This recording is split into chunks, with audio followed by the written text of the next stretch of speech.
Hello दोस्तों, आपका स्वागत है मेरे YouTube channel information for you.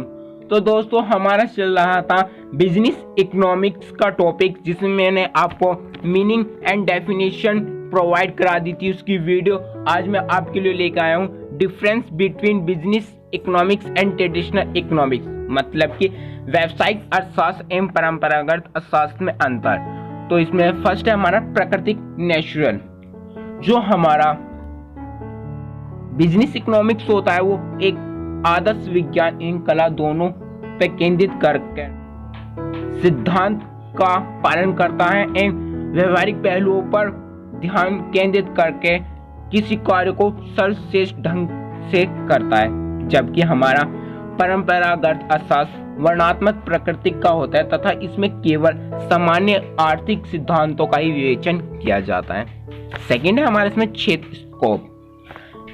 व्यावसायिक अर्थशास्त्र का क्षेत्र फर्म की क्रिया तक ही सीमित रहता है, अर्थात फर्म की विभिन्न समस्याओं का गहन अध्ययन एवं विश्लेषण के द्वारा उसके समाधान के वैकल्पिक तरीकों को खोजना होता है। जबकि जो हमारा ट्रेडिशनल इकोनॉमिक्स होता है उसमें हम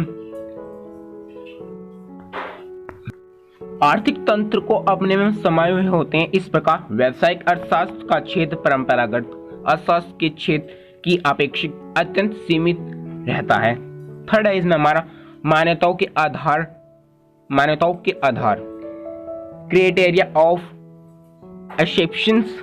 इसमें हमारा व्यवसायिक अर्थशास्त्र के सिद्धांतों की अधिकांश मान्यता स्वयं ही समाप्त हो जाती है, क्योंकि जो हमारा बिजनेस इकोनॉमिक्स होता है वो सिर्फ बिजनेस समस्याओं का समाधान एवं मान्यताओं के आधार पर कार्य किया जाना संभव नहीं है। जबकि परंपरागत अर्थशास्त्र के अधिकतम सिद्धांत मान्यताओं के आधार पर होता है। जो हमारा जो बिजनेस इकोनॉमिक्स होता है वो हमारा मान्यताओं के आधार पर कार्य नहीं करता, बट जो हमारे ट्रेडिशनल इकोनॉमिक्स होता है वे हमारा मान्यताओं के आधार पर कार्य करता है।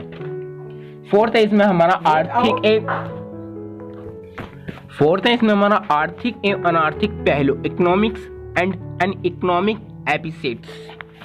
तो इसमें हमारा व्यावसायिक अर्थशास्त्र में समस्या के न केवल आर्थिक पहलुओं पर अपितु विभिन्न अनार्थिक पहलुओं पर ध्यान दिया जाता है। जो हमारा बिजनेस इकोनॉमिक्स होता है उसमें हमारे आर्थिक पहलुओं पर एवं अनार्थिक पहलू दोनों पर कार्य किया जाता है, ध्यान दिया जाता है। बट जो हमारा ट्रेडिशनल इकोनॉमिक्स होता है उसमें शुद्ध रूप से आर्थिक क्रिया तक ही अपना कार्य क्षेत्र सीमित होता है। 5 है हमारा इसमें सिद्धांतों की प्रमुखता, प्रोपाइड्स ऑफ प्रिंसिपल्स। व्यावसायिक अर्थशास्त्र में लाभ सिद्धांत को प्राथमिकता प्रदान की जाती है। जो हमारा बिजनेस इकोनॉमिक्स होता है इसमें सिर्फ हमारी जो प्रॉफिट को ध्यान दिया जाता है, जिससे ये लागत सिद्धांत, मांग एवं पूर्ति सिद्धांत, मूल्य निर्धारित का सिद्धांत आदि का मेथड यूज किया जाता है। बट जो हमारा ट्रेडिशनल इकोनॉमिक्स होता है उसमें लाभ, लगान, मजदूरी, जनसंख्या, लागत, मूल्य निर्धारण आदि सिद्धांतों की विवेचना समान महत्व के साथ की जाती है। 6 है हमारा इसमें निर्णय कार्य, डिसीजन मेक्स। व्यावसायिक अर्थशास्त्र में समस्या की न केवल वर्तमान स्थिति का अध्ययन किया जाता है अपितु उसके समाधान के संबंध में भी महत्वपूर्ण निर्णय लिए जाते हैं। जो हमारा बिजनेस इकोनॉमिक्स होता है उस पे जो उसकी समस्या होती है उसका समाधान किया जाता है और उसके पहलुओं को भी ध्यान में रखकर किया जाता है। जबकि जो हमारा ट्रेडिशनल इकोनॉमिक्स होता है केवल उसमें क्या है के प्रश्न के उत्तर तक ही अपने क्रियाकलापों को सीमित रखता है। इसके संबंध में क्या होना चाहिए तथा किस प्रकार होना चाहिए इससे कोई मतलब नहीं है इसको।